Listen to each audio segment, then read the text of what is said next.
سب سے زیادہ اگر شب برات میں کسی کا فائدہ ہوتا ہے تو وہ مردے ہیں۔ مردوں کو اصل میں شب برات سے فائدہ ملتا ہے، ورنہ آج کل جو ہم لوگ کر رہے ہوتے ہیں وہ تو وہ کام کر رہے ہوتے ہیں جو دین کے بالکل اپوزٹ ہے، کیونکہ پٹاخے چھڑا رہے ہیں، یہ جا کے قبروں کے اوپر جا کے جو لوگ اگربتی اور موم بتی لگاتے ہیں نا، یہ لگانا جائز ہی نہیں ہے، بلکہ وہ خوشبو تو آپ کے لیے ہے،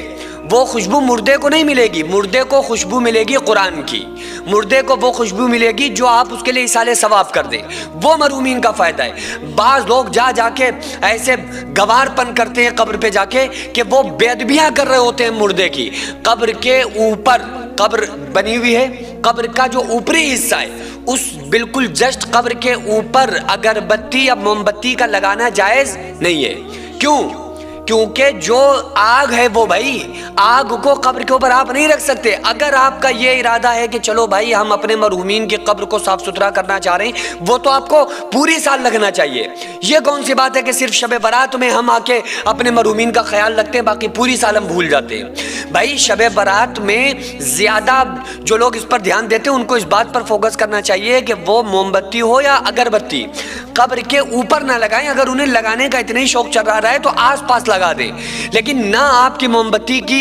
وہاں پر روشنی پہنچتی ہے، نہ آپ کی اگربتی کی خوشبو پہنچتی ہے، بلکہ جو آپ ایصال ثواب کر دیتے ہیں۔ ہاں میں نے یہ کیوں کہا فائدہ ہوتا ہے؟ فائدہ اس لیے ہوتا ہے کہ جب کوئی انسان پوری سال تو اسے توفیق ہوتی نہیں ہے اپنے مرحومین کے پاس جانے کی، حالانکہ آقا علیہ السلام نے ارشاد فرمایا کہ میں نے تمہیں قبروں پہ جانے سے روکا تھا، لیکن اب میں تمہیں اجازت دیتا ہوں کہ قبروں پہ جایا کرو۔ کیوں؟ کیونکہ اس سے آخرت کی یاد آتی ہے اور دنیا سے بیزاری ہوتی ہے۔ تو دنیا سے بیزار ہونے کے لیے تو کوئی جاتا ہی نہیں ہے۔ قبر پہ جائیں گے تو اگر یا تو شب برات میں جائیں گے، وہ بھی اس لیے کہ ایک رواج میں آ چکا ہے کہ بھیا چلو آج کے دن ہمیں اپنے قبروں مرحومین کی قبروں پہ جانا ہے، رواج کے طور پہ جائیں گے، یا اگر سال کے بیچ میں کبھی جائیں گے تو صرف سٹے مارنے جائیں گے، سگریٹ پینے کے لیے قبروں پہ جاتے ہیں کہ چلو ادھر جنگل میں چلیں گے، وہاں سٹے مار کے آئیں، کوئی دیکھے گا نہیں۔ تو اچھی طرح سے سمجھ لو، اگر آپ اپنے مرحومین کو